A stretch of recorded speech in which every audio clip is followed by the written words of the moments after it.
It was both fun and it was kind of a nightmare. The Giants went to Mexico City. The ball was absolutely flying. They were in both of the games. They led in both of the games, but they end up losing both games, and they also lose Mike Yastrzemski to an injury. So all in all, are the Giants in trouble? We'll get into it next. You are Locked On Giants, your daily San Francisco Giants podcast. Part of the Locked On Podcast Network, your team every day.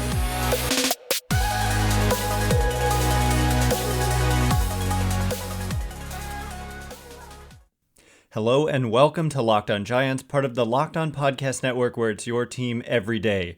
My name is Ben Kaspick, and on this show we provide daily episodes Monday through Friday, talking about the San Francisco Giants in a way that's data-driven and rational, but also simple, passionate, and accessible to all. I'm a former contributor for the baseball statistics and analysis websites Beyond the Box Score and Rotographs. I've been podcasting about the Giants since 2015, and I'm a lifelong fan. Thank you for making Locked On Giants your first listen every day. We're free and available wherever you get podcasts, including YouTube. Check us out there if you have not already, and hit that subscribe button if you're watching on YouTube. And coming up on today's show, what an insane weekend it was in Mexico City. And in so many ways, it was fun. And in so many ways, it ended up being disastrous for the Giants, who end up losing both games to the Padres. The first game by a score of 16-11 with 11 total home runs hit in the game. I believe the Padres hit 6 and the Giants hit 5. Each team hit back-to-back home runs twice in the game, which is the only time in the history of baseball that has happened. And then the second game, the pitchers did a much better job, and it was a 6-4 final. But the downside being that the Giants were the ones on the losing end, and that they jumped out to a 4-0 lead, and they just couldn't add on. And they also couldn't prevent the Padres from coming back.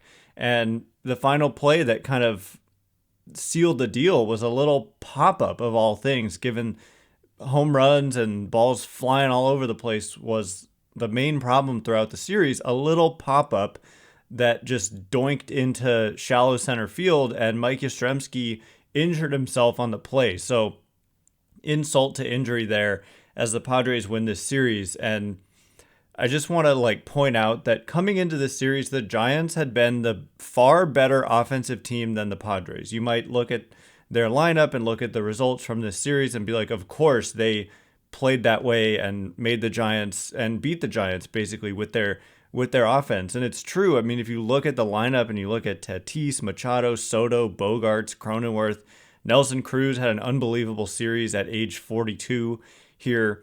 But the Giants had hit 10 more homers than the Padres, despite playing 2 fewer games coming into the series. Even after this series, the Giants have outscored the Padres by a significant amount, even though they've played a couple fewer games. And so for me, the problem for the Giants, there's a couple things. Number one, they just haven't put it all together. In a game when they score 11 runs and hit 5 homers, they allow 16 runs and allow 6 homers. The next day, you pitch better, but then you don't score as many runs. And so it's on days when you pitch well, you can't hit. And on days when you hit well, you can't pitch. And the defense generally hasn't been a major factor. So this is just going into more of what I've always said, which is that baseball is really hard to predict. And kind of the story of last year very often doesn't become the story of the following year. And so right now, the story of this year, the Giants are 11-16. That does not define a season, that many games, 27 games. But when all is said and done, this is a results-oriented business, and 11-16 is not good enough. And this is a team, to me, pretty clearly is better than that. And I think the lineup with Haniger back and doing big things in this series. Yes, I know it was a hot offensive environment, but he hit a couple of monster home runs to left field. He had a double. Slater being back in there didn't start either game because the Padres had 2 righties going, but the lineup for the Giants, they're with what Tyro Estrada is doing, what JD Davis is doing, what Mike Yastrzemski was doing, Lamont Wade Jr., they've just got a lot of guys in their lineup who are doing really well, kind of up and down. You've got some disappointment in there. Michael Conforto has so far kind of underperformed. He's not been horrible, but he's certainly like underperformed and is striking out way more than we should have expected from him. And so maybe this is rust. I also believe he is known as being quite a streaky hitter from the Locked On Mets host when I got kind of a detailed breakdown when the Giants signed Conforto. One of the things I think I remember him saying, I'll have to verify that, is that he was streaky. And honestly, his overall numbers are really similar in his career to Brandon Belt, who was also quite streaky. And so, they need a Michael Conforto hot streak at some point, especially if Mike Yastrzemski is going to go on the injured list, which looks like an inevitability based on the way he was moving after, pulling a hamstring. He said he felt a pop, like on the almost first or second step running in on that pop fly, and yet he still sprinted after it. And so hopefully that didn't cause more damage. It was a heroic effort. The game was tied at that point.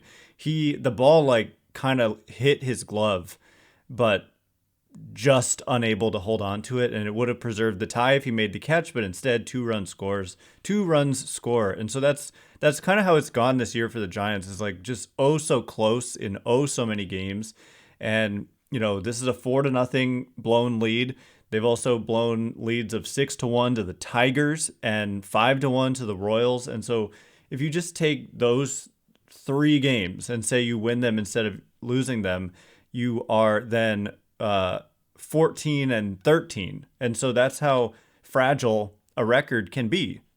Although the Giants, they did have a miraculous win themselves down to their last strike, Blake Sable with the walk-off homer. And so you can't just focus on the ones that maybe you should have won. There's also the ones maybe you should have lost. But overall, Giants probably, to me, deserve to be at least around 500 instead of 5 games under. And coming up in just a minute, we'll continue that conversation as to why. I'm going to look at some of the numbers before and after the series because I don't want us to get too skewed, too excited by how the offense looked in this series, but also we need to look at how the pitching numbers were affected by this insanely lively offensive environment. And so coming up in just a minute, we'll look at all of that.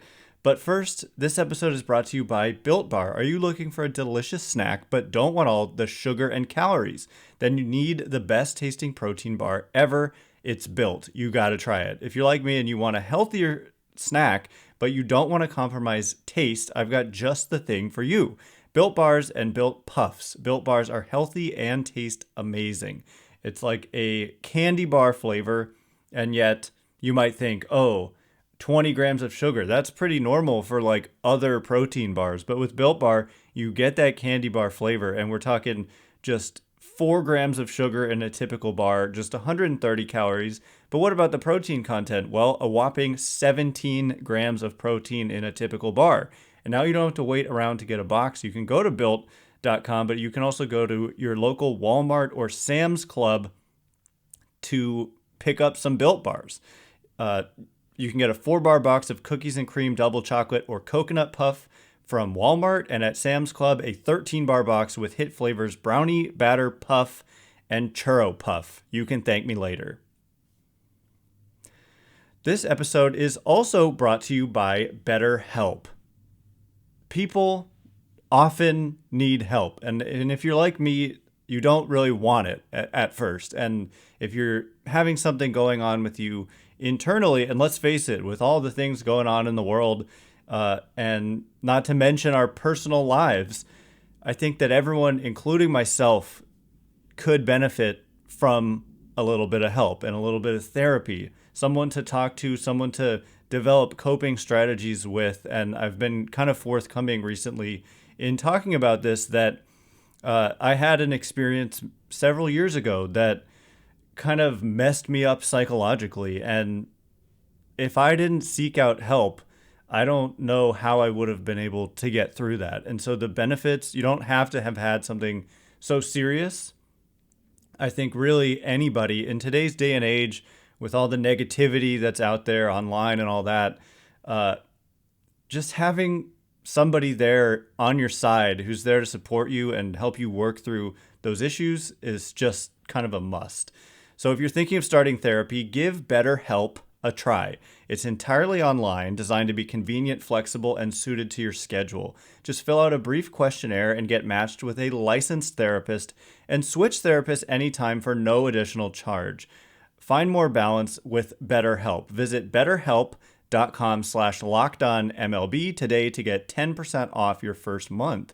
That's BetterHelp, HELP.com/lockedonmlb.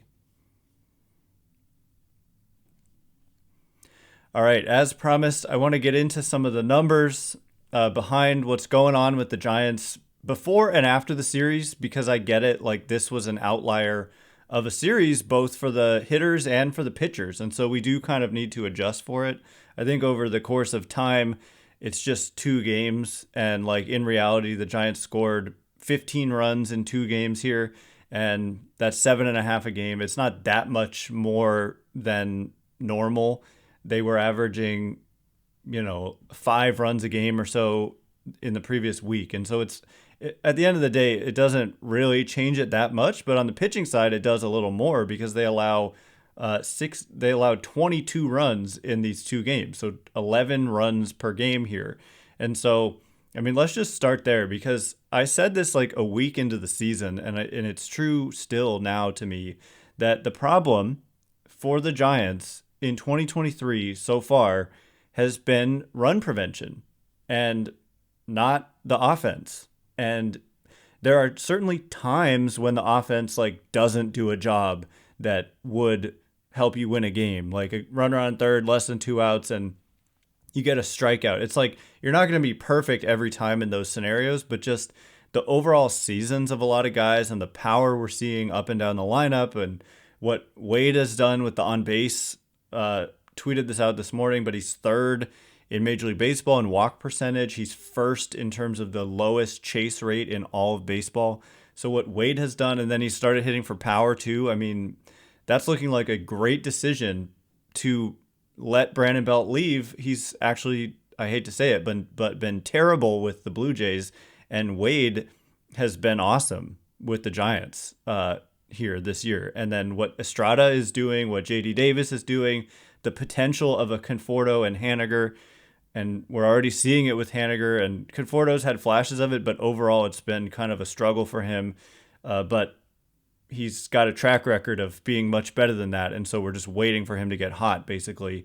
And then what Yaz was doing, which is so unfortunate that he gets hurt there, and then even positive signs with like Joey Bart and Blake Sable. So on the offensive side, Jock Peterson, he had a weird series where he was hitting a lot of ground balls. He kind of didn't come through in some situations, like I was talking about, runner on third, less than 2 outs. And like in this offensive environment, either striking out or hitting a ground ball that doesn't get a run in, those are big in that kind of environment. So he had a weird, I wonder if that wrist is still bothering him. But overall, I just think the lineup, it does stink to take Yastrzemski out, and we'll discuss what's going to be the replacement there. But the full strength lineup with Haniger back, basically, is, to me, looks like one of the best lineups the Giants have had in a long time. And I think the results kind of speak for themselves overall in the season, and we can look at those numbers. But the pitching numbers, the Giants have a 4.75 earned run average on the season. And I don't want to lose track of what was it before this series. Wait, I'm going to make sure that was after this series and not before. Yeah, before the series, the Giants had a 4.25 ERA. So their ERA rose a whole half a run per 9 innings on the season from these 2 games. And so that's where things get weird. Their fielding independent pitching now is 4.58, and before the series, their fielding independent pitching was 4.31, and so a big increase there. But this is where the rubber meets the road for me, and it's getting a little ridiculous. I keep talking about it. I keep saying it's going to normalize. Turns out Mexico City was not the place for this to normalize, and so I truly believe at some point over the course of a 6-month season, this will at least somewhat normalize. But this this xFIP number, if you haven't heard me talk about it before, just to explain, basically the theory behind it is home run to fly ball ratio and batting average on balls in play are kind of quote unquote luck indicators. It's not always luck, but it is like about sustainability.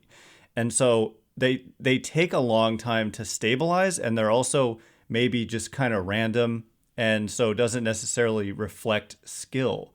It might, but like to some extent it doesn't. And so this number attempts to say, what do you deserve if we just kind of assume that you had a normal home run to fly ball ratio and a normal batting average on balls in play against you. And for the Giants, before this 2-game series, that xFIP number was 3.74, which again, and it's an ERA predictor, versus an ERA of 4.25 and a FIP of 4.31. So significantly better than the actual kind of results. And that xFIP number, second best in Major League Baseball, first best in the National League. So when we look at, okay, what is it after this series? It went from, 3.74 to 3.80. So it kind of barely moved despite getting blown up and putting half a run on their ERA in the series. And that 3.80 xFIP, expected fielding independent pitching, remains second best in all of baseball and first in the National League. And so it's just kind of insane what's going on right now. And so it's no surprise, like when I said that the one thing this thing does, it's looking at stuff a pitcher can control: strikeouts, walks, hit by pitches, home runs.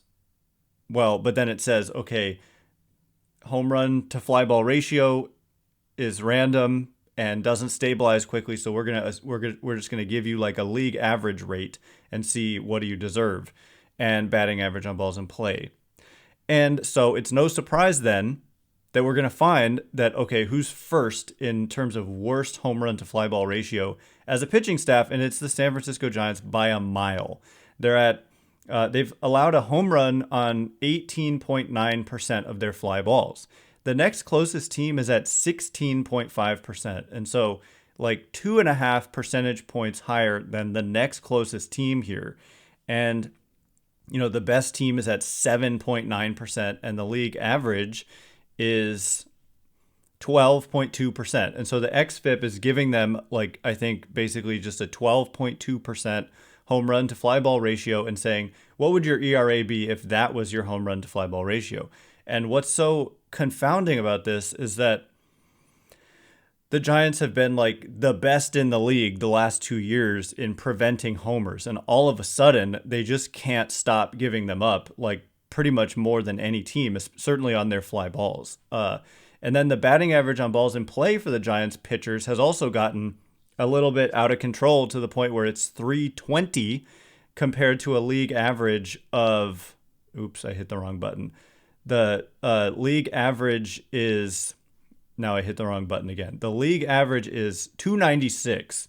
And so about 26 points of batting average above the league average rate. Like when a ball is put in play, not counting homers, we're talking 26 points of average more against Giants pitchers than against the league average. And so, again, this is a number that takes a long time to stabilize. It can be influenced by poor defense, but I don't think that's really what we've seen from the Giants for the most part.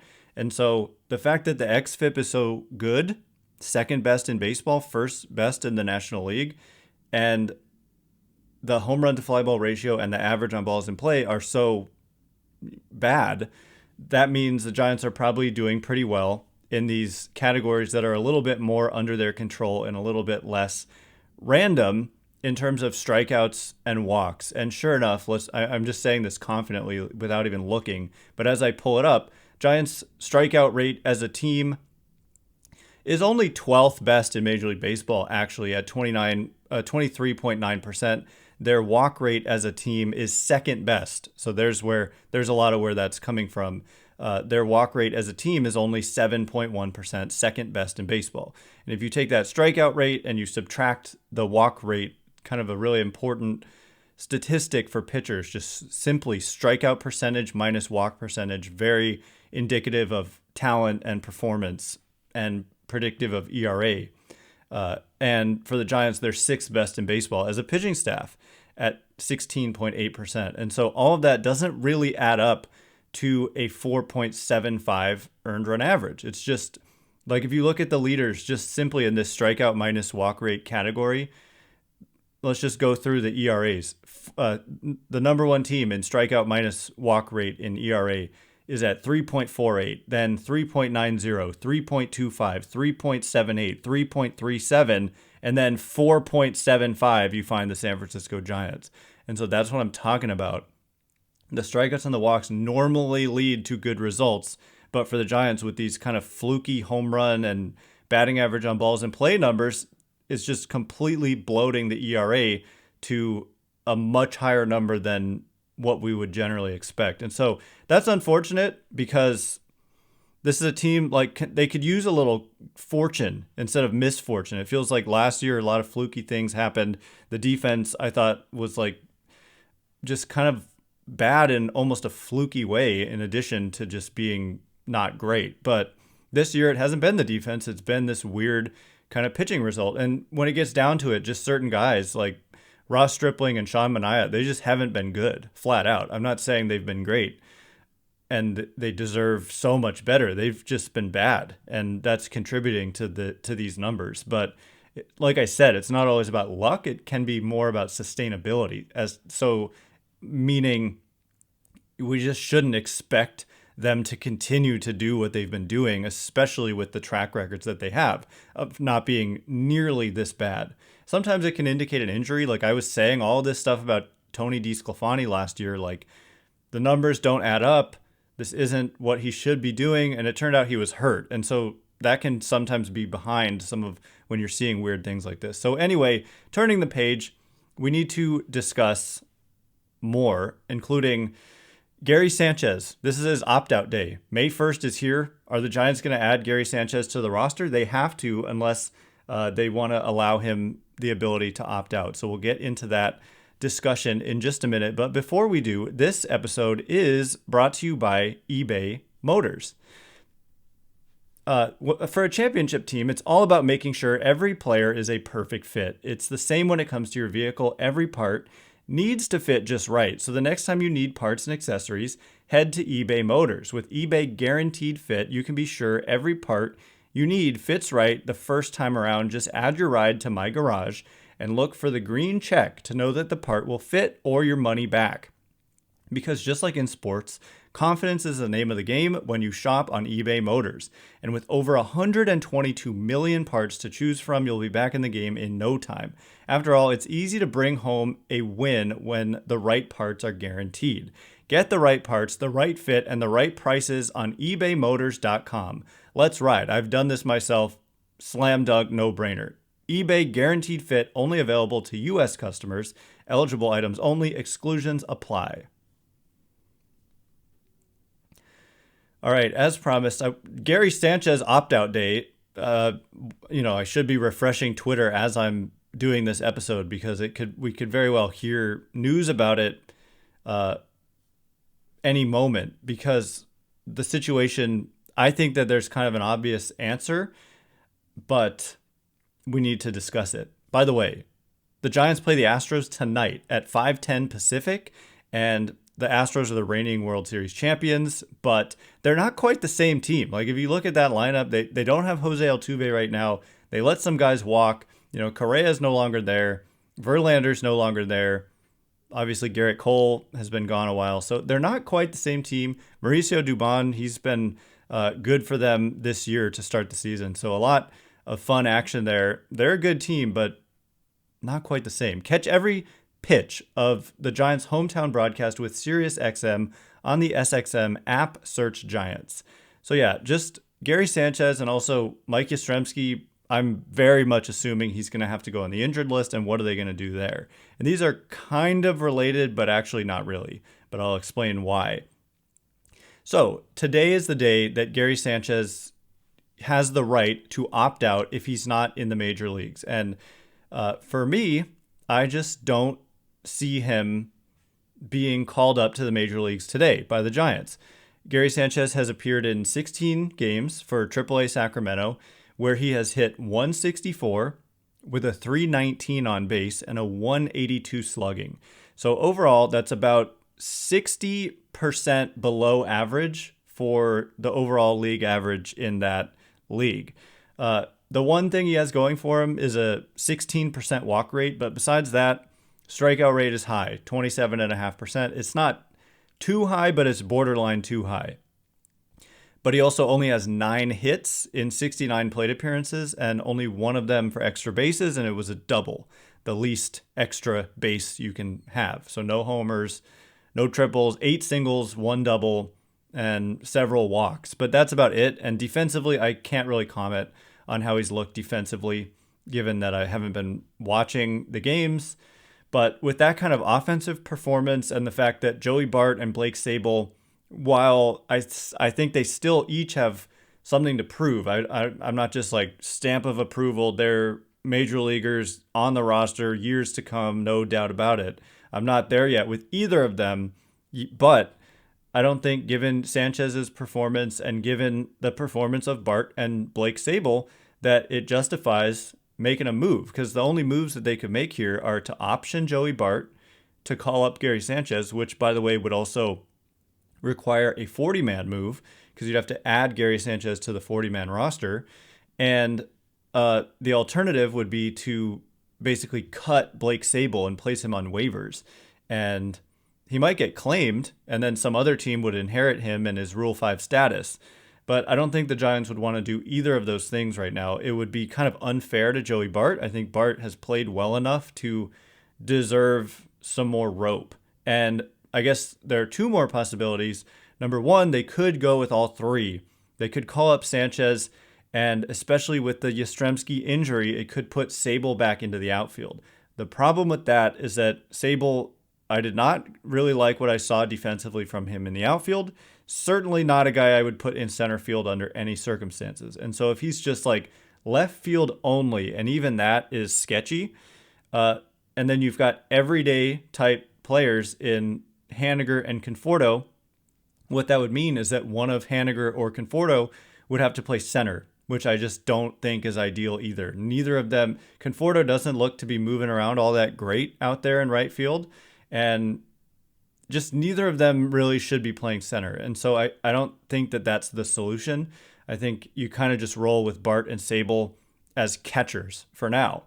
And so what I think is actually the most likely thing, I mean, first of all, Sanchez could just opt out. He could be like, I wanted to be in the majors by now, and I'm going to just take my chances somewhere else where there's a clear opportunity and someone maybe will sign me to a major league deal right now because they're dealing with a rough catcher situation or something. But given his struggles, I doubt that he gets that opportunity. And so given that the Giants, like I said, they don't have total certainty here with Bart and Sabol, like each of them has something to prove still, and they're still kind of they're auditioning as the season continues to go on, that Sanchez has a real shot. Like at some point, if he heats up and Sabol falls apart or whatever, then he becomes possibly the next best option. Although it's debatable, like I've been talking about, with Ricardo Genoves being the one who got called up to the taxi squad when Bart may have had to go on the IL, and then also with Patrick Bailey being promoted to AAA. And so maybe the writing is on the wall, and maybe in AAA there's not room for Genoves and Bailey and Gary Sanchez. And so who knows? We'll find out more probably today, but I would imagine like it's definitely possible that Sanchez chooses to just not opt out and that the Giants choose to not call him up to the majors today. So something to monitor for sure. I think, like I said, Yastrzemski's probably going to go on the IL. I would guess he's going to miss around a month at least, given what looked to be a pretty severe hamstring injury. I'm only hoping it wasn't even more severe than my assumption. I have pulled my hamstring a bunch of times, and it just takes a lot of time to heal. But there's certainly even more severe hamstring pulls that can require surgery, like if you actually tear the tendon. And so we'll see. He's getting an MRI but I would imagine he misses at least 3 to 4 weeks. And so that stinks because he was doing well. And defensively in center field, like I said, they don't have a lot of other options. And so it looks to me like Brett Wisely will probably be just like a straight up replacement and be just put into a platoon in center field with with Austin Slater. And you've also got Bryce Johnson in the mix, but he's still on the concussion IL. And he was more of like the right-handed platoon guy, which now Slater is. And so I don't even know that when Bryce Johnson is ready that they would prefer him over Brett Wisely. I think they might prefer the Wisely-Slater platoon because you can't really platoon Johnson and Slater because they both are better. Slater's just exclusively a right-handed hitter, but I believe that they view Johnson as a platoon player who hits from the right side as well. So it doesn't really work with Johnson and Slater. Anyway, that is all the time we have for today. Just a reminder, the Giants play the Houston Astros, the defending champions, at 5:10 Pacific. It's going to be Ross Stripling on the mound. They need this guy to be better. That's part of what I'm saying is like the signings they've made, Manaea, Stripling specifically, like just haven't gotten it done at all. And so they need a good start out of a Ross Stripling because that's what they're paying him for. So you can catch every pitch of the Giants' hometown broadcast with SiriusXM on the SXM app. Search Giants. Once again, my name is Ben Kaspick. Check me out on Twitter at Ben Kaspick, Kaspick.